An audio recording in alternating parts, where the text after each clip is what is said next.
Chapter 25. To fight God's battles. Samuel died. The whole country came to his funeral. Everyone grieved over his death, and he was buried in his hometown of Ramah. Meanwhile, David moved again, this time to the wilderness of Maon.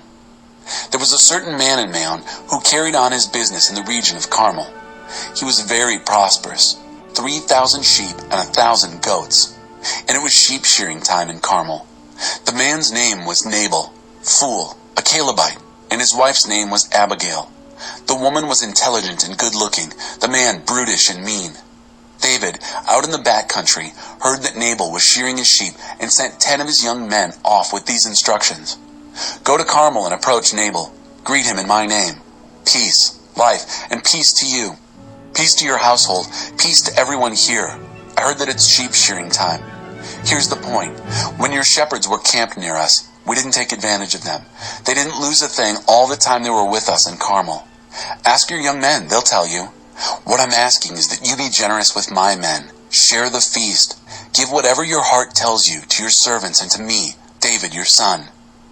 David's young men went and delivered his message word for word to Nabal. Nabal tore into them. Who is this David? Who is this son of Jesse? The country is full of runaway servants these days. Do you think I'm going to take good bread and wine and meat, freshly butchered, from my sheep shearers and give it to men I've never laid eyes on? Who knows where they've come from?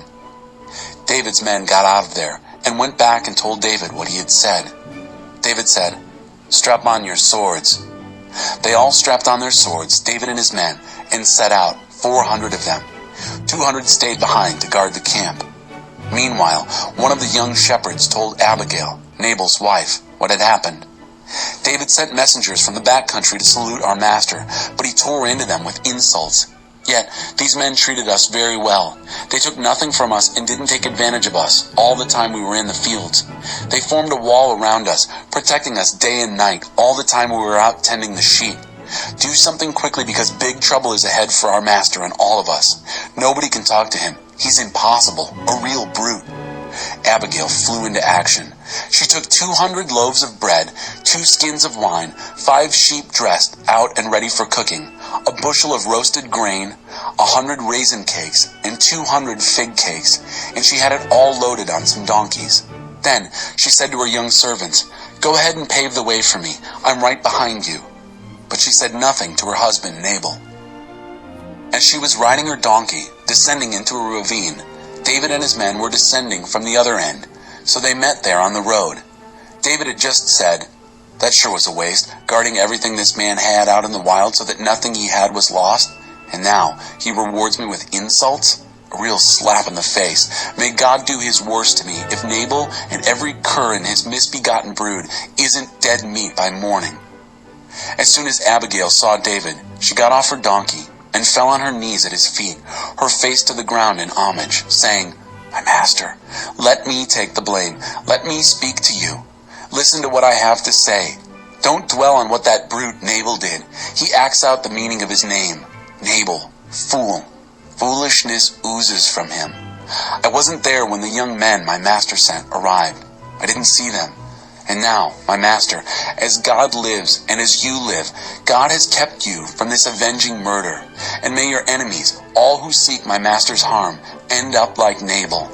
Now, take this gift that I, your servant girl, have brought to my master, and give it to the young men who follow in the steps of my master. Forgive my presumption, but God is at work in my master, developing a rule solid and dependable. My master fights God's battles. As long as you live, no evil will stick to you. If anyone stands in your way, if anyone tries to get you out of the way, know this. Your God-honored life is tightly bound in the bundle of God-protected life. But the lives of your enemies will be hurled aside, as a stone is thrown from a sling. When God completes all the goodness he has promised my master and sets you up as prince over Israel, my master will not have this dead weight in his heart, the guilt of an avenging murder. And when God has worked things for good for my master, remember me." And David said, "Blessed be God, the God of Israel. He sent you to meet me. And blessed be your good sense. Bless you for keeping me from murder and taking charge of looking out for me. A close call. As God lives, the God of Israel, who kept me from hurting you, if you had not come as quickly as you did, stopping me in my tracks, by morning there would have been nothing left of Nabal but dead meat. Then David accepted the gift she brought him and said, "Return home in peace. I have heard what you've said, and I'll do what you've asked." When Abigail got home, she found Nabal presiding over a huge banquet. He was in high spirits and very, very drunk. So she didn't tell him anything of what she'd done until morning. But in the morning, after Nabal had sobered up, she told him the whole story. Right then and there, he had a heart attack and fell into a coma. About 10 days later, God finished him off, and he died. When David heard that Nabal was dead, he said, "Blessed be God, who has stood up for me against Nabal's insults, kept me from an evil act, and let Nabal's evil boomerang back on him." Then David sent for Abigail to tell her that he wanted her for his wife. David's servants went to Abigail at Carmel with the message, "David sent for us to bring you to marry him." She got up and then bowed down, face to the ground, saying, "I'm your servant, ready to do anything you want. I'll even wash the feet of my master's servants." Abigail didn't linger. She got on her donkey and, with her 5 maids in attendance, went with the messengers to David and became his wife. David also married Ahinoam of Jezreel. Both women were his wives. Saul had married off David's wife Michal to Paltiel, son of Laish, who was from Galim. Chapter 26. Obsessed with a single flea. Some Ziphites came to Saul at Gibeah and said, "Did you know that David is hiding out on the Hakilah hill just opposite Jeshimon?" Saul was on his feet in a minute and on his way to the wilderness of Ziph, taking 3,000 of his best men, the pick of the crop, to hunt for David in that wild desert. He camped just off the road at the Hakilah hill, opposite Jeshimon. David, still out in the back country, knew Saul had come after him. He sent scouts to determine his precise location. Then David set out and came to the place where Saul had set up camp and saw for himself where Saul and Abner, son of Ner, his general, were staying. Saul was safely inside the camp, encircled by the army. Taking charge, David spoke to Ahimelech the Hittite and to Abishai, son of Zeruiah, Joab's brother. "Who will go down with me and enter Saul's camp?" Abishai whispered, "I'll go with you." So David and Abishai entered the encampment by night, and there he was, Saul, stretched out asleep at the center of the camp, his spear stuck in the ground near his head, with Abner and the troops sound asleep on all sides. Abishai said, "This is the moment. God has put your enemy in your grasp. Let me nail him to the ground with this spear. One hit will do it, believe me. I won't need a second." But David said to Abishai, "Don't you dare hurt him.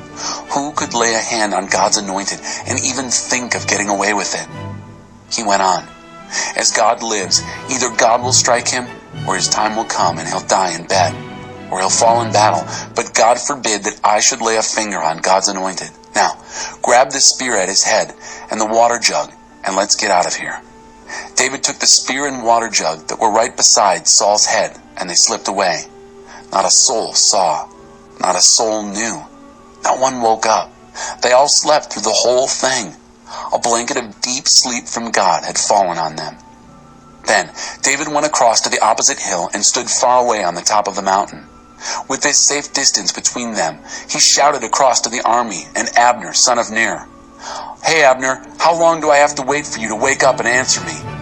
Abner said, "Who's calling?" "Aren't you in charge there?" said David. "Why aren't you minding the store? Why weren't you standing guard over your master, the king, when a soldier came to kill the king, your master? Bad form. As God lives, your life should be forfeit, you and the entire bodyguard. Look what I have. The king's spear and water jug that were right beside his head." By now, Saul had recognized David's voice and said, "Is that you, my son, David?" David said, "Yes, it's me, O king, my master. Why are you after me, hunting me down? What have I done? What crime have I committed? Oh, my master, my king, listen to this from your servant. If God has stirred you up against me, then I gladly offer my life as a sacrifice. But if it's men who have done it, let them be banished from God's presence. They've expelled me from my rightful place in God's heritage, sneering, 'Out of here. Go get a job with some other god.' But you're not getting rid of me that easily. You'll not separate me from God in life or death." The absurdity. The king of Israel, obsessed with a single flea, hunting me down, a mere partridge, out in the hills. Saul confessed, "I've sinned. Oh, come back, my dear son David. I won't hurt you anymore. You've honored me this day, treating my life as most precious. And I've acted the fool, a moral dunce, a real clown." David answered, "See what I have here? The king's spear. Let one of your servants come and get it. It's God's business to decide what to do with each of us in regard to what's right and who's loyal. God put your life in my hands today, but I wasn't willing to lift a finger against God's anointed. Just as I honored your life today, may God honor my life and rescue me from all trouble." Saul said to David, "Bless you, dear son David. Yes, do what you have to do. And yes, succeed in all you attempt." Then David went on his way, and Saul went home.